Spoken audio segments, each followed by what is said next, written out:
her standing still. I'm running still. I'm running still. And every voice that cried inside my head, forever dry,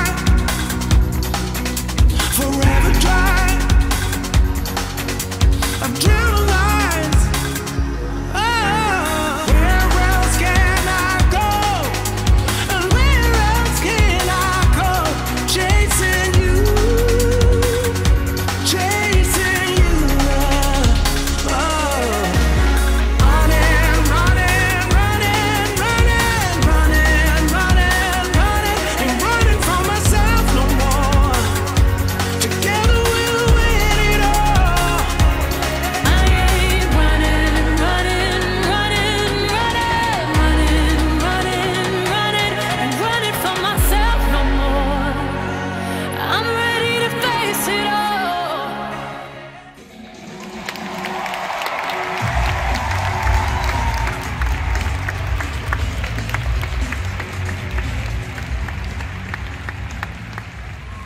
Hello Steve， 到 Dr. Sam 以及我们的 Milan、Basha、Michelle 在场的每位安利的伙伴，大家下午好。好，今天非常荣幸可以再度的站在这里，和大家分享我的故事。在过去到现在，我的比赛一直不断的进行。大家还记得在去年的年会，我和大家说，我即将要在今年的2月再次去挑战全球最艰难的一场极地冒险——加拿大越空700公里极地横越赛。今年2月3号，很荣幸的，我再度的成功完成这个挑战，并且平安的回到台湾。我当初认为到现在已经整整20年的时间，20年不断的坚持，20年不断反复的训练，20年不断自律的生活，让我保有最佳的状态。我参加过许多极地的冒险，我参加过许多的比赛，创了许多的纪录。我上次前往南极去探险，用我的双脚跑过了许多地球的沙漠。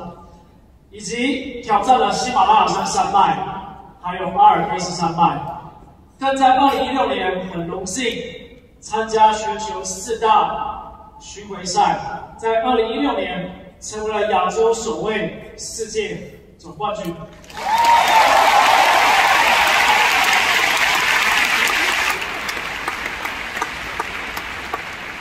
2013年是我第一次参加加拿大越空700公里极地横越赛。那一年，我以首位亚洲选手成功完赛之外，也以25岁打破最年轻的纪录。但是除了痛苦，我什么都没有留下。我告诉自己，我一定要再回来这边去参赛。10年可以有哪些改变？我们的10年可以做出哪些坚持？10年也许是从幼童到青年。10年，也许是从刚出社会到结婚生子，而我的10年是坚持做最困难，而且最坚持去做对的事。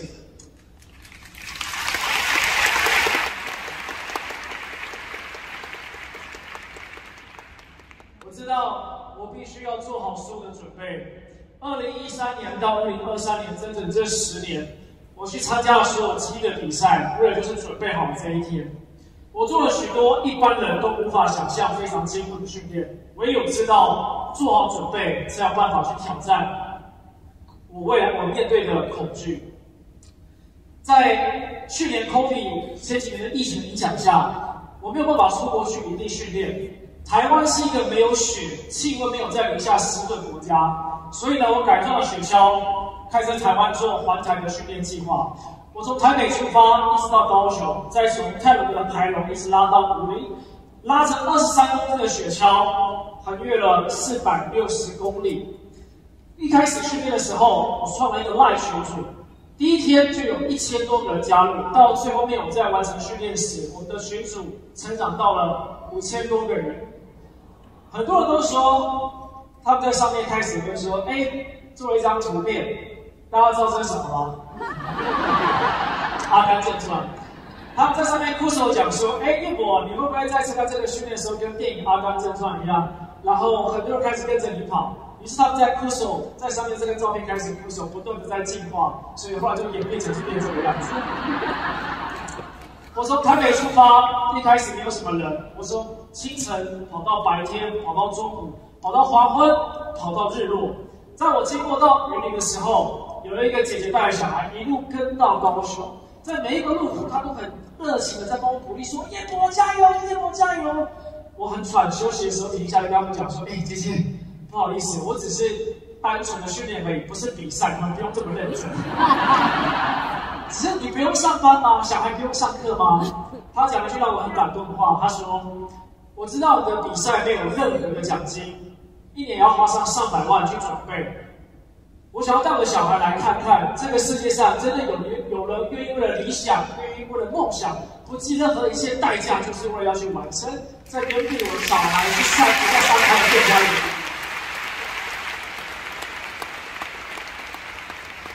说到这个祝福之后，不断前进，到后来完成训练时，最多在路上200到300人跟在我后面，不断的去支持着我。在这一刻，我感受到台湾人的温暖，以及带着他们的祝福。今年2月3号，我第2次站上加拿大运动700公里极地和约上的赛道，它被全球的新闻媒体评为是世界10大最艰困的冒险之一。限时13天，最冷温度是52度。一出发之后，每一天晚上，你必须要独自一个人带着头灯，在黑夜中不断前进。一天你最少要拉着20公斤的雪橇，然后横越70到100公里，否则你有可能是会气喘。在黑夜里面，我只能不断的去鼓励自己。很多人因为受不了而气喘，所以这为什么被评为是全世界最艰难的比赛？完赛率每一年不到3%。我做了所有准备，我知道我要到这里。第一天出发之后，我开始还是有一些怀疑。曾经的这个比赛，在过去几年有选手冻伤，有选手截肢，有人死亡。我必须要冒着非常高的风险，准备好去参赛。当我开始有些怀疑出现时，被我的脚下的脚步声所分担掉。那个时候才知道，展开行动去实践，远比我们想象的还要更加重要。迈开脚步，就会有希望，而具有信念，就有办法可以到达终点线。太多以后就不会有现在。2013年的时候结束，就告诉自己我要完成，我以后还要再参加，我以后还要再来参加。但是我讲了那么多以后都没有参加过。我们可能会告诉自己，等我以后买了车，等我以后结了婚，等我以后买了房子。但是有太多的以后都没有办法去执行。人生如果有那么太多的以后，我们更没有办法去做出任何的改变。真正最重要的是，过去只是一份回忆，未来是一个愿景。现在我们呼吸的此时此刻当下叫做礼物，我们拥有的也只有现在。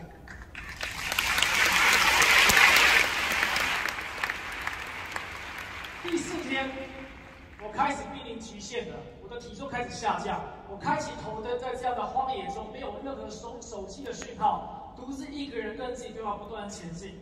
在那个时候，是人类生存的最低标准。你会饥饿，你会寒冷，你会寂寞，甚至你会睡眠不足。第4天，开始吹起暴风雪，风声不断在我耳边环绕。我开启头灯，在雪地中不断的前进。而出现的声音只会有脚步声。1个小时、8个小时、12个小时、3天、5天，永远只有这个声音。我穿梭在这样的黑夜里面，喘着气，我很孤单，我很寂寞，然后跟自己讲 ：“Go on, go on。”我唯一能做的是用不吹的信念，告诉自己的肉体不断的坚持下去。什么叫做 go on？当你人生中在遇到各种低潮跟低谷时，你只能告诉自己这么努力去努力这么一句话，没有任何的借口。在朋友低潮在哭泣时，我不会跟他讲说 take your time， 我会跟他讲说 go on， 我会陪着你一起 go on， 我们都在这里。唯有这么做，才有办法不断的持续前进。我保有希望。但是希望只能够让我们能够去度过煎熬，真正重要的叫做信念。We keep faith， 唯有信念才可以让我们去度过难关。我疲劳了，我几乎都没有睡眠了，我一天只有睡2个小时、3个小时，2天都没有睡觉，我只能倒在路边，用简单的睡袋盖住我自己，没有任何帐篷。在真正的比赛，在真正的冒险里面，强调的是智力。人在重大的低潮跟重大的压力的时候，会做出重大的选择，同时我们必须要承担这个后果以及责任。所以冒险强调于智力，强调于自我的内在的成长，同时带起头灯，逼自己不断继续的前进。所以那个时候才了解到，其实我们征服的不是大自然，而是我们每一个人心里面都会有的怀疑以及恐惧。我升起火堆是我唯一看见的希望。平均煮1500cc 的水，你要花上3个多小时才有办法去完成。于是，在每一个检查站，主办单位的医生都会检查每一个选手身体状况。他们发现我的舌头开始有疱疹，我的双脚开始不断的肿胀，而且越来越烫，然后开始有点颜色开始变。他们怀疑有可能是 infection， 有可能是感染或是蜂窝性组织炎。他们跟我讲一句话。在我第6天的时候，他们说 ：“Tommy， 我们对每一个选手都有生命负担的责任。我们会在接下来每一个检查站观察你的健康状况，如果有必要，我们可能会让你停赛。但如果你必须要坚持要继续参赛，你必须要为你的生命做出最大的责任。”所以那个时候，我不断继续前进。我能够做的是什么？在每一天，我知道我的食物有限。我只有牛肉干、坚果跟 candy 糖果，什么都没有，你没有任何的营养。但是我在每一天和月时会有2次补给站的时间，在那里唯一陪伴我的是我所有的雪橇、所有的生存装备、所有的家当、所有的求生用品都在那里。但是我在每一次在补给时，都有一个真正让我去支撑的信念。没有任何营养，唯一能够让我补充的是，我带上了 Double X。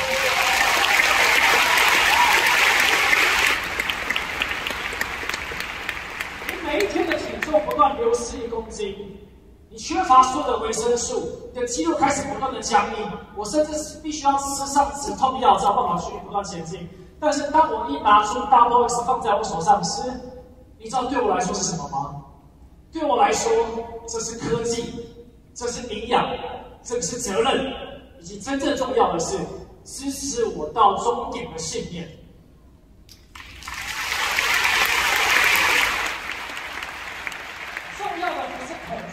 而是你必须要去相信，你要去相信，当你吃到嘴里的时候，消化道你胃壁不断消化，把所有的营养供应到你所有的到你的器官的时候，它能够支撑你到终点。这个叫做信念，而信念可以带我到达终点线。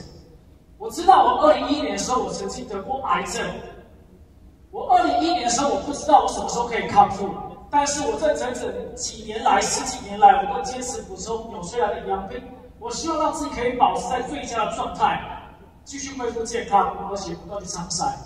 10几年下来，我坚持努力自律的生活，这也是为什么这整整10年来，我愿意相信纽崔莱，我愿意相信安利的原因。大家都知道，我曾经看比赛的时候，我的双脚皮脱落，我必须要透过优质蛋白跟 Double X。大家知道吗？一样是1个礼拜之后，我的脚皮就可以自动去康复，这就是我相信的原因。所以每一次，不管我这10几年来，我是去北极，我去南极，我去喜马拉雅山，我去挪威，我去非洲，我去冰岛，我去世界各个地方，未来的每一个地角落，我承诺我自己的信念，我会带上纽崔莱。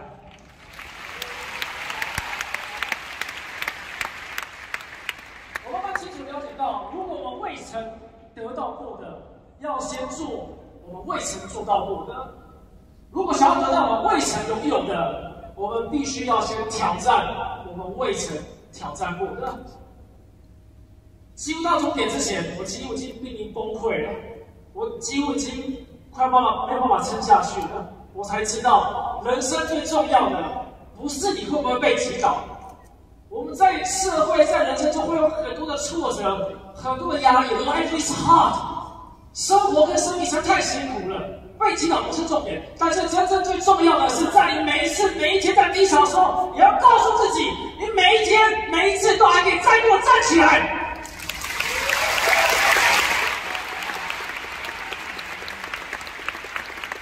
Go on， 继续前进。Go on， keep your face。Go on， 告诉自己一定要到达终点线。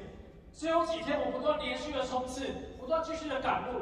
要知道，我们每一个人都可以活成一道光，因为你会不知道谁会用你的光而照亮他自己。到最后面，我已经很想家了，我几乎要倒了。我想起我的爸爸妈妈，我很想要赶快回家了，我几乎要撑不下去了。所以那个时候，我才清楚知道为什么我这10几年来坚持这个梦想。真正最重要的事情是去视觉化 vision， 去想象你能够去做得到，去视觉化你的梦想，并且想象到你真的已经成功具体化去达成你的目标，让人生去引导你完成，因为你不知道它会用什么样意想不到的方式去发生。抵达到了终点，我非常非常高兴，也很荣幸我再度完成这一次的挑战。也很高兴这次有影像团队跟着我一起去做记录，重返天空的故事。在明年的秋天，有可能会上院线。在今天带来一段短片，和大家分享重返天空的故事。来到今天，真正的天空考验要来了。好说好讲。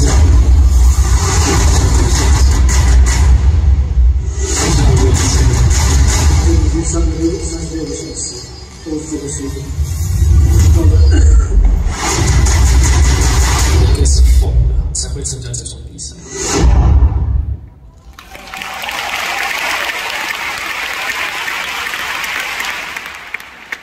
700公里，在我10年后第2次完成，我花了10天、6小时、有4分钟。打破了我自己10年前的最快纪录，同时创下亚洲的最快纪录。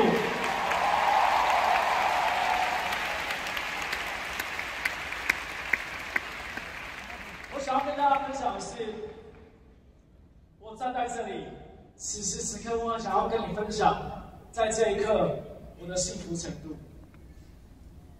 除了不要被击倒之外，在追逐理想过程中，很多人会在背后指责我们，你会接受到很多的挫折，很多人想去打击我们，跟追赶我们。但是强化你的心态，并且告诉自己，人生中至少有一次，至少一次就好，让你去感受到这种努力之后的幸福的程度。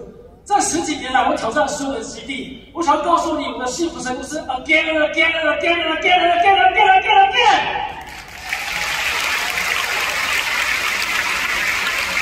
一辈子只要有一次就好，也希望在座的每位朋友跟在看视频的朋友，也可以感受到我此时此刻感受到幸福美好的程度。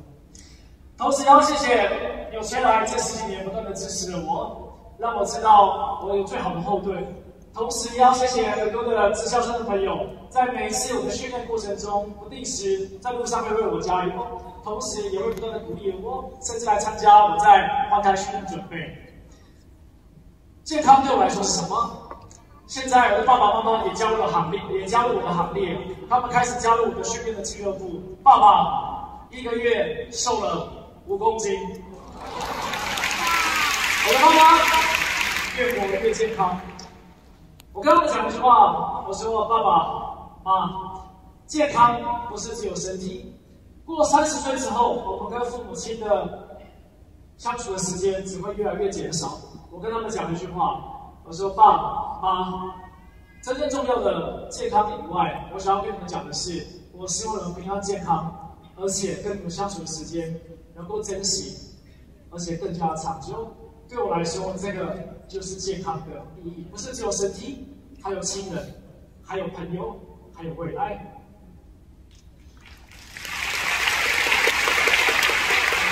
对于生命中的阻碍，要心存感激，因为它会在让我们的人生中的路上变得更加坚强。持续做你喜欢的事情，然后告诉自己这么做是对的，不断坚持下去，就和纽崔莱创办的理念一样，引导着我，告诉我不断的坚持下去。接下来会有更重大的挑战，还没有对外公开，和大家分享。明年3月2024 3月3号，我将要去挑战芬兰500公里不休息极地横越赛，也是世界最艰困的极地环境赛事之一。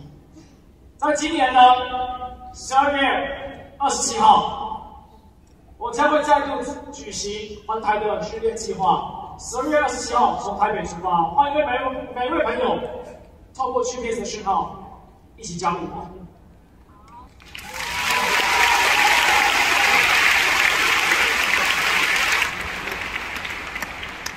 我想要重复又重复我的精神的理念。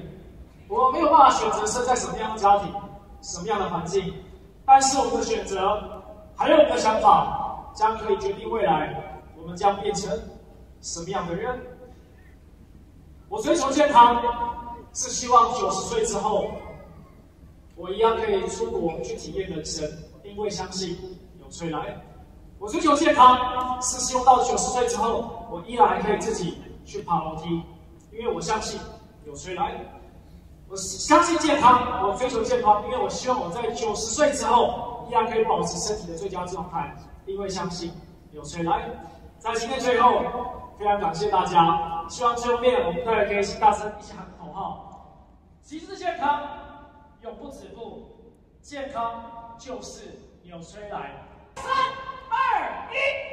2、1，极致健康，永不止步，健康就是纽崔莱。我们一起健康到90。